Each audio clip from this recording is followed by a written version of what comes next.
All right, everybody, buckle up. Today's story is about a guy who single-handedly ran the entire events operation for a conference planning company. Every speaker, every schedule, every venue relationship, every vendor contact, all of it, in his head and on his personal laptop. Then his new boss fired him because he took 10 minutes to reply to an email. 10 minutes.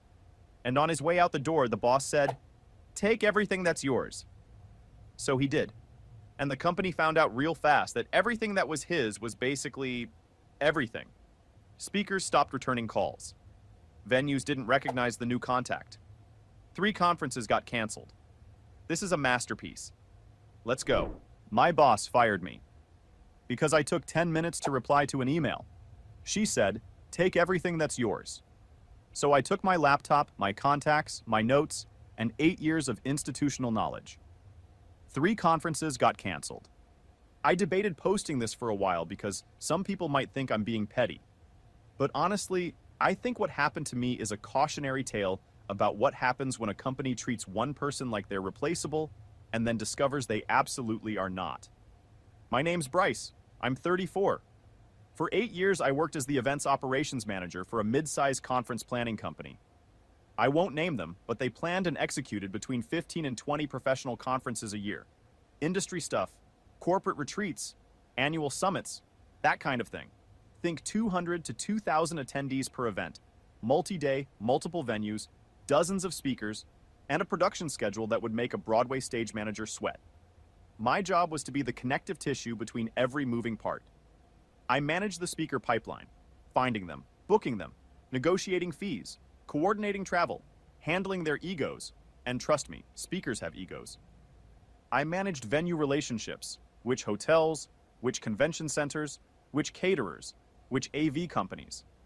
I managed the production timeline for each event. When does setup start? When do doors open? When does the keynote begin? Where does the overflow crowd go? Who handles the mic if it cuts out during a panel? I was not the CEO.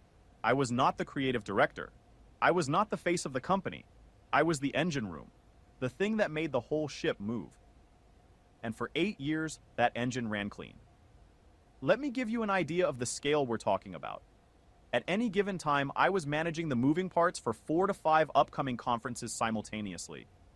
That's 4 to 5 sets of speakers, usually 10 to 15 per conference, 4 to 5 venue contracts, 4 to 5 catering agreements, 4 to 5 AV setups, and 4 to 5 timelines that all had to be perfect. Because when you're charging companies $40,000 for a booth at your conference, we're running a little behind is not an option. I kept all of this organized in a system I built myself over 8 years. It started as a spreadsheet. Then it became a series of linked spreadsheets. Then it became a full project management system built in Notion. Custom databases, automated reminders, linked contacts, event templates, the works. All on my personal laptop. All connected to my personal email and my personal Notion account. Why personal? Because when I started, the company didn't have project management software. They didn't have a CRM. They didn't have a shared drive that worked reliably. They had a filing cabinet in a closet and a receptionist named Phyllis who kept notes on Post-its. Phyllis was great. The system was not. So I built my own. Over the years, every time I asked the company to invest in proper tools, the answer was it's not in the budget, or what you have seems to work fine. So my personal system became the de facto company system, except it wasn't the company's. It was mine. I want to be clear. I didn't plan this as a bargaining chip. I didn't think one day, I'll keep everything on my personal stuff so they can't fire me. It just happened organically because nobody gave me anything else to work with. I asked for a company laptop 3 times. 3 times they said no. I asked for a Notion team account. They said it was unnecessary overhead. I asked for a shared calendar system. They said, just use Google Calendar, which I did on my personal Google account, because they didn't give me a company one until year 4. By then, everything was already built on my personal infrastructure. Quick side note, around year 5, I did briefly consider migrating everything to the company's systems. Then they denied my raise request for the 3rd time, and I thought, nah, I'll keep my insurance policy where it is. Hold on. This is me, not Bryce. I need to point something out. This company ran 15 to 20 conferences a year. We're talking millions in revenue. And they wouldn't buy their operations manager a laptop. They wouldn't pay for a Notion subscription. They wouldn't give him a company email until year 4. That's like running a hospital and refusing to buy the surgeon gloves. Just use your hands, Doc. We don't have the budget. And now this man's entire operational brain lives on his personal devices that the company has zero legal claim to. This isn't a vulnerability. This is a ticking time bomb. And the woman about to light the fuse doesn't even know the bomb exists. I'm calling her the email auditor, because you'll see why in a minute. All right, so let me tell you about my boss. For the first 6 years, I reported to the company founder, a guy named Glenn, who understood the events business, understood my value, and left me alone to do my job. Glenn's management style was, Bryce handles events, I handle sales. Let's meet on Fridays to make sure nothing's on fire. Perfect system. I thrived. The company grew from 8 conferences a year to 18 under that arrangement. I remember there was a speaker, a woman who gave talks about supply chain innovation at our annual operations summit. She'd done our conference 4 years in a row. Every year I'd call her in January. We'd catch up for 20 minutes about her family. 2 kids, a dog named Biscuit, husband who runs a small accounting firm, and then we'd book the date. She trusted me. She didn't even ask for a contract anymore. Just a handshake over the phone. That's the kind of relationship that takes years to build and seconds to destroy.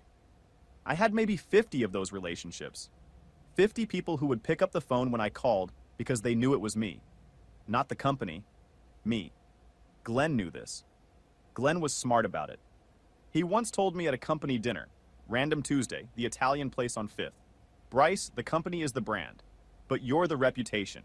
Don't let anyone confuse those two. I should have had that tattooed on my forearm. Then Glenn semi-retired. Brought in a new CEO, a woman I'll call Renee. Renee came from corporate consulting. She had never planned an event in her life. She had never worked in the events industry. She had an MBA and a belief that every organization needed to be optimized using the framework she'd learned in business school. She used words like streamline and scalable in every meeting.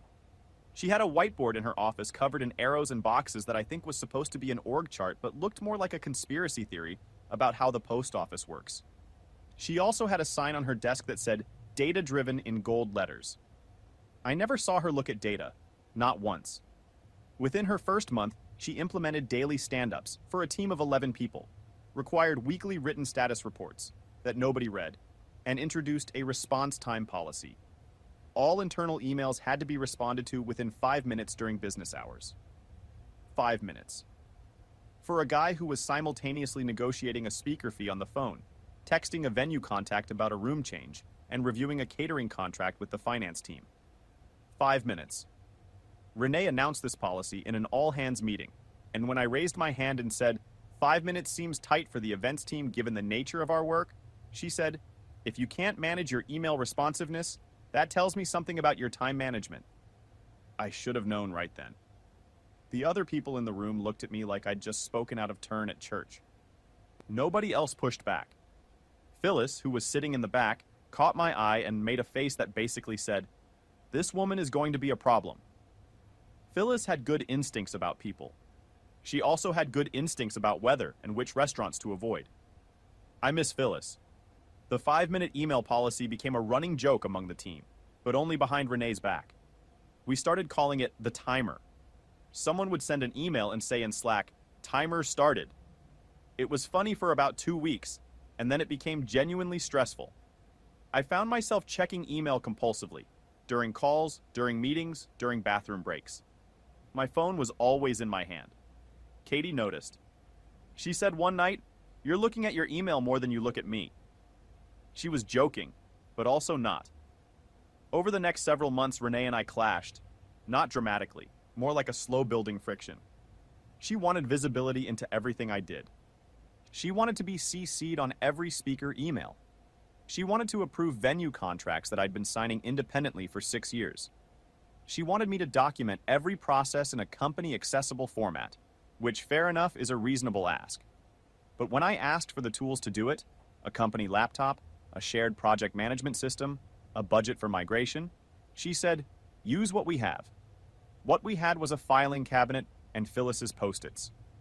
There was one specific incident that I think defined our relationship. About 4 months into Renee's tenure, we had a conference in Nashville. Big one, 1,200 attendees, 22 speakers, 3-day event. I was on site managing everything. On day 2, during the lunch break between panels, one of our speakers had a panic attack backstage. Not a minor one. The guy was hyperventilating, couldn't stand up, clearly in distress. I spent 40 minutes with him in a back hallway, helping him calm down, getting him water, and eventually arranging for one of the other speakers to extend their session to cover his slot. I handled it. The audience never knew. The schedule barely rippled. While I was doing this, Renee sent me 7 emails about the font size on the sponsor slideshow. 7. I responded to all of them after the situation was handled, about an hour later. She called me that evening and said, "Bryce, your email responsiveness today was unacceptable." I said, "I was managing a speaker crisis." She said, "That's not an excuse. Delegate the crisis. Prioritize communication." Delegate the crisis.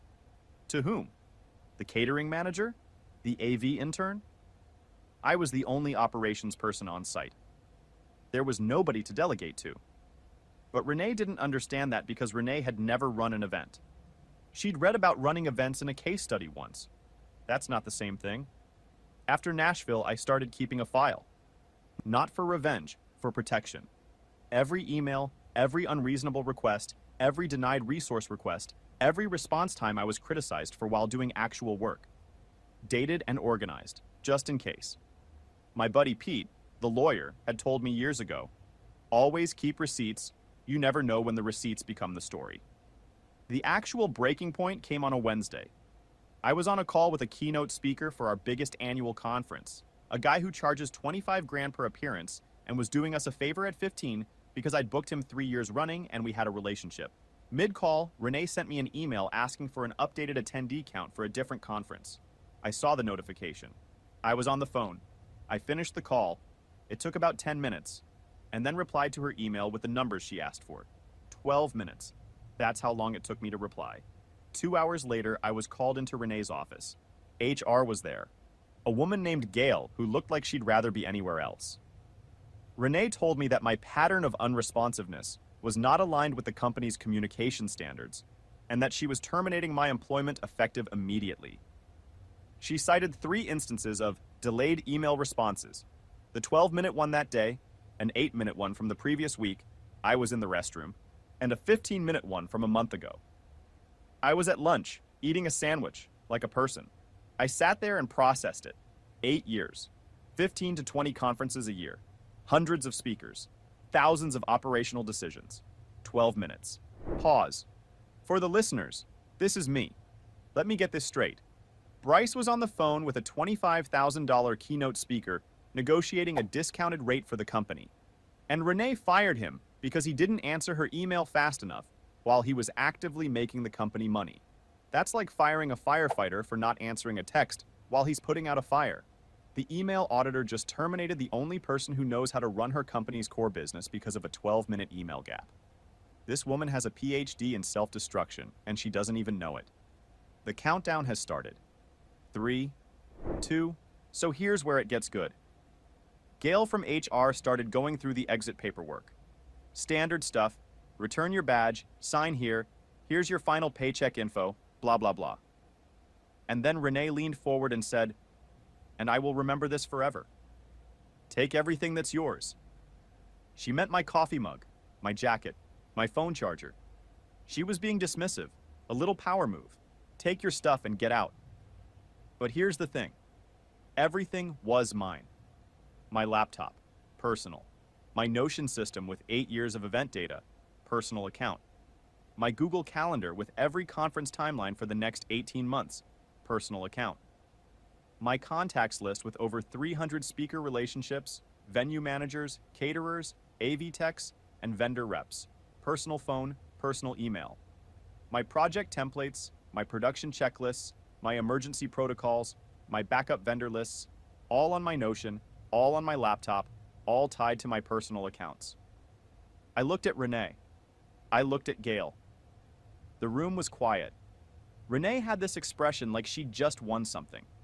Like firing me was the conclusion of a project she'd been working on. A deliverable. I almost felt bad for her. Almost. Because in that moment, I realized something she didn't. She thought she was removing a person from a role. What she was actually doing was removing the role from the company. There was no version of this job without me, because I hadn't just done the job. I'd invented the job. Every system, every relationship, every process existed because I'd created it from nothing over 8 years. And all of it was mine. I said, okay. I packed my bag. Laptop went in, phone went in, charger went in, coffee mug went in. I walked out of that building carrying 8 years of institutional knowledge in a backpack. And I didn't look back. Yo, I am shaking right now. Take everything that's yours. Take everything that's yours. This woman just told a man to take the entire operational infrastructure of her company and walk out the door with it. She handed him the keys to the kingdom and said, "These are yours, right? Take them." This is the corporate equivalent of telling someone to steal your car because you forgot it was your car they'd been driving. Renee thought she was firing a replaceable employee. She just deported her entire events department, in a backpack, through the front door, while HR watched. I can't. I literally can't. What happens next is going to be catastrophic, and I'm here for every second of it. Gail walked me to the door. In the hallway, away from Renee, she said quietly, "Bryce, for what it's worth, I'm sorry. I pushed back on this." I told her I appreciated that. She said, "The 5-minute policy is absurd. I've told her 3 times." I said, "Maybe she'll reply to your emails about it within 5 minutes." Gail almost smiled. Almost. I walked to my car in the parking lot. It was a Wednesday afternoon, about 2:30. The sun was out. Birds were doing bird stuff. Normal day for the rest of the world. For me, 8 years just ended in a 15-minute meeting over a 12-minute email. I went home. I made a sandwich, turkey, mustard, lettuce on that sourdough from the bakery on Market Street. I sat on my couch and ate it in silence. My wife, Katie, came home from work, and I told her what happened. She was furious on my behalf, but I was weirdly calm. I think part of me had been expecting this since Renee showed up with her 5-minute email policy. Some things are inevitable. You just have to let them arrive. I spent the next 2 days updating my resume and reaching out to contacts. The events industry is smaller than you'd think. People talk. Within 48 hours, I had 3 interview requests. One was from a competitor who'd been trying to hire me for 2 years. Another was from a corporate events team at a Fortune 500 company. The third was from Glenn, my old boss, who was starting a new venture and wanted me to run operations. I took Glenn's offer. He called me the morning after I was fired. He'd already heard through the grapevine. He said 3 words. "You ready yet?" I said, "Yeah, Glenn, I'm ready." He said, "Good, Monday, my place, I'll have coffee." That was the entire negotiation. We worked out salary and equity details later that week over breakfast at a diner near his house. He offered me 20% more than my old salary, a small equity stake in the new company, and, this is the part that almost made me emotional, full control over building the operations infrastructure from scratch. Company laptop, company software, company accounts, proper budget. He said, "Build it right this time. Build it so the company owns it." Because I never want to be in a position where one person walking out the door takes everything with them. I appreciated the honesty. He wasn't blaming me. He was acknowledging the mistake. Now let me tell you what happened at my old company. Day 1 after I left, Renee assigned my workload to 2 junior coordinators who had been at the company for a combined total of 14 months. She told them to pick up where Bryce left off. They opened the company's shared drive looking for my files. There were almost none. Remember, everything was on my personal Notion. They found a few outdated spreadsheets from 2022 and a folder of signed contracts with no context notes. That was it. Day 1 continued. Renee also discovered that the company's main phone number was listed on about 30 vendor contracts as my direct extension. When vendors called, they got a voicemail saying, "You've reached Bryce at company name." Except Bryce wasn't there anymore. The voicemail sat for 4 days before anyone changed it. During those 4 days, At least 11 vendors left messages that went unreturned. 3 of them were time sensitive. One was a venue confirming a hold that expired, if not confirmed by Friday. It expired. Day 2. The junior coordinators tried to contact speakers for the upcoming October conference, the biggest one of the year, 3 weeks out. They didn't have direct numbers. They didn't have email addresses. They didn't know which speakers had been confirmed, which were tentative, and which had specific writer requirements. One speaker required a teleprompter, another required a specific brand of sparkling water backstage. I'm not kidding. Some of these people are very particular. They sent generic emails through the company's main inbox. Most went unanswered. Day 2 continued. One of the junior coordinators, a kid named Austin who was honestly trying his best, found my desk drawer and pulled out a stack of business cards I'd collected over the years. He started cold calling speakers from the cards. Most of them were outdated, people who'd changed jobs, changed numbers, or retired. The ones who did pick up asked for me. Austin had to explain repeatedly that I was no longer with the company. He told me later, we grabbed lunch about a month after everything went down, he's a good kid, that the most common response was, "Oh, well, good luck." One speaker asked, "Did Renee fire him?" Austin said he couldn't comment. The speaker said, "She did, didn't she? I could see it coming. That woman has no idea what she has. What she had." Austin also told me that Renee spent most of day 2 in her office with the door closed, making phone calls. He could hear her through the wall trying to explain to someone, he thinks it was the board, that the transition plan was in place and the operational continuity was assured. Those are the kinds of phrases people use when nothing is in place and nothing is assured. It's corporate bubble wrap. Sounds protective. Protects nothing. Day 3. The keynote speaker I'd been on the phone with when Renee fired me, the 25 grand guy doing us a favor at 15, called the company's main line and asked to speak with me. When they told him I was no longer with the company, he said, "Then I'm no longer doing the conference." Pulled out. 3 weeks before the event, $25,000, well, $15,000 hole in the lineup. Week 1. 2 more speakers pulled out after hearing I'd left. They didn't have relationships with the company. They had relationships with me. One of them, a woman named Dr. Avery Callahan, who spoke at our healthcare conferences, sent an email to Renee that I later heard about through the grapevine. It said something like, "I agreed to speak at your events because of my working relationship with Bryce. Without him, I see no reason to continue that arrangement." Renee apparently forwarded this email to Gail with the note, "Is this normal?" Gail apparently replied, "Yes." Week 2. The October conference was in serious trouble. They'd lost 3 major speakers with no replacements lined up. The venue contact, a guy named Darren who managed the convention center, called the company because nobody had confirmed the final room layout, the AV setup times, or the catering headcount. These were things I normally finalized 6 weeks before an event. Nobody had done them. Darren told the junior coordinators he needed answers by Friday, or he'd have to reassign some of the spaces. Friday came and went. They lost the main ballroom to another event. The October conference was eventually restructured, which is a polite way of saying it was half the size of what it was supposed to be, missing 3 keynote speakers, crammed into a smaller venue space, and attended by about 60% of the expected audience. Several major sponsors asked for partial refunds. 2 of them pulled their sponsorship for future events entirely. Look, I don't want to dance on anyone's grave here, but actually, you know what? Yes, I do. The email auditor fired a man for replying to an email 12 minutes late, and then watched her company lose multiple conferences, keynote speakers, and sponsor relationships in the span of 2 weeks. She optimized the company right into a dumpster.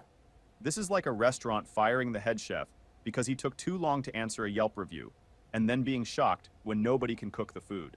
Dr. Avery Callahan's email, "I see no reason to continue that arrangement.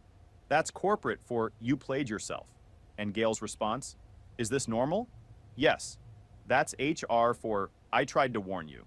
Beautiful. Every word of it. I want to mention one more thing about the October conference because it's important for understanding the full scope of the damage. The event had 32 registered sponsors. Each sponsor paid between $5,000 and $40,000 for booth space, branding, and speaking slots. The total sponsor revenue for that conference was supposed to be around $450,000. After the restructuring, the lost speakers, the smaller venue, the reduced attendance, The company had to issue partial refunds to 11 sponsors, totaling just under $100,000. That's 100 grand in refunds because of a 12-minute email. I want Renee to sit with that math. I really do. 2 more conferences were canceled over the following months. The company went from 18 events a year to maybe 10, and the ones they kept were smaller, less prestigious, and less profitable. One of their longest-running conferences, a financial services summit they'd done for 9 years, was picked up by a competitor after the venue host told the competitor's team, "The old company's been unreliable since their events guy left. You guys should take the slot." That venue host was Darren, the one who lost the ballroom because nobody confirmed the room layout. Darren remembered. Darren always remembers. I heard from a former colleague, not Phyllis, she'd retired by then, that internal morale cratered after I left. Not because I was so beloved, I mean, I hope I was, but that's not the point. It cratered because everyone saw what happened to me and thought, if they'll fire the guy who runs everything over an email, what will they do to me? 2 more people quit in the 3 months after I left. One of them was the finance coordinator who'd been there almost as long as me. She told me over coffee, "I saw what they did to you and I thought, if Bryce isn't safe, nobody is." She works at a nonprofit now. She seems happy. Sponsors were pulling out. Speakers weren't returning calls. Venue contacts were demanding upfront deposits that they'd never required before because the trust relationship was gone. It turns out that trust wasn't with the company. It was with me. Renee lasted about 7 months after I left. She transitioned to a new opportunity, which in corporate speak means she was asked to leave. Glenn told me she'd burned through 2 operations managers in that time, neither of whom lasted more than 3 months. One of them, this is my favorite detail, quit on her second day after discovering there was no operations documentation, no contact database, and no project management system. She walked into Renee's office and said, "I can't manage operations that don't exist on paper," and left. Glenn also told me something that confirmed what I'd suspected. After I left, the company tried to claim that my Notion data and contacts were company property because they'd been created in the course of employment. They had their lawyer send me a letter. My lawyer, a buddy from college named Pete who does employment law, sent back a response that basically said, the laptop was personal, the accounts were personal, the company was asked repeatedly to provide company tools and declined, and any attempt to compel access to personal property would be met with a countersuit for wrongful termination. They never responded. As for me, I'm 6 months into working with Glenn on his new venture. We're planning 4 conferences for next year, building it right this time, proper systems, company infrastructure, shared tools. Glenn bought me a laptop on day 1, a good one. He said, "I learned my lesson. The company should own the systems, not the person." I said, "Glenn, I've been saying that for 8 years." He said, "I know. I should have listened." Katie and I went out to celebrate my 6-month mark. She ordered pasta. I ordered a sandwich. Some things don't change. She asked me if I missed the old company.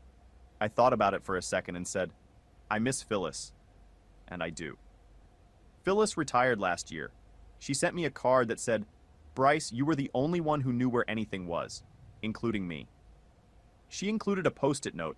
It was blank. I think that was the joke. I've got it on my fridge next to a photo of Katie, a magnet from Nashville, from the conference where the speaker had a panic attack, and a takeout menu from the Italian place Glenn took me to. My fridge tells my life story better than my resume does. Final update. One last thing. Remember the keynote speaker, the 25 grand guy I was on the phone with when Renee fired me? He's doing Glenn's new conference. Same discounted rate. Because the relationship was with me. It was always with me. I also got a message from Dr. Avery Callahan last month asking if I was planning any healthcare-focused events. I said we're considering one for next spring. She said, "Count me in, no fee, just get me the good sparkling water." I told her I'd have it chilled and waiting. Some relationships survive anything, even a 12-minute email and a CEO who couldn't tell the difference between a response time policy and an actual business strategy. Glenn's new company is called Meridian Events. We're small right now, 5 people, but every one of them has a company laptop, a company email, and access to a shared project management system that I built in the first 2 weeks. If I get hit by a bus tomorrow, knock on wood, someone could open that system and know exactly where every conference stands. That's how it should work. That's how the old company should have worked. They just never wanted to pay for it. And look what it cost them. Would you have migrated your stuff to company systems before leaving? Or would you have done what I did? Taken everything that was yours, like they told you to? I keep thinking about whether I owed them the transfer, and every time I think about it, I remember they wouldn't buy me a laptop. So no, I don't think I owed them anything. I want to add one more thing. About 6 weeks after I left, Phyllis, who was still working part-time at that point, sent me a text. It said, "Bryce, the new operations person asked me where the Post-its are. I told her they retired when I did. She didn't get the joke." I laughed at that for a solid 5 minutes.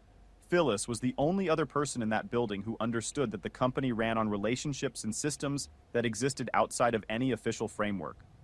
Her Post-its and my Notion. That was the real organizational chart. And both of us walked out the door. Anyway, Katie says hi. She also says I should mention that Renee's LinkedIn still lists her as CEO of the company. She is definitely not the CEO anymore.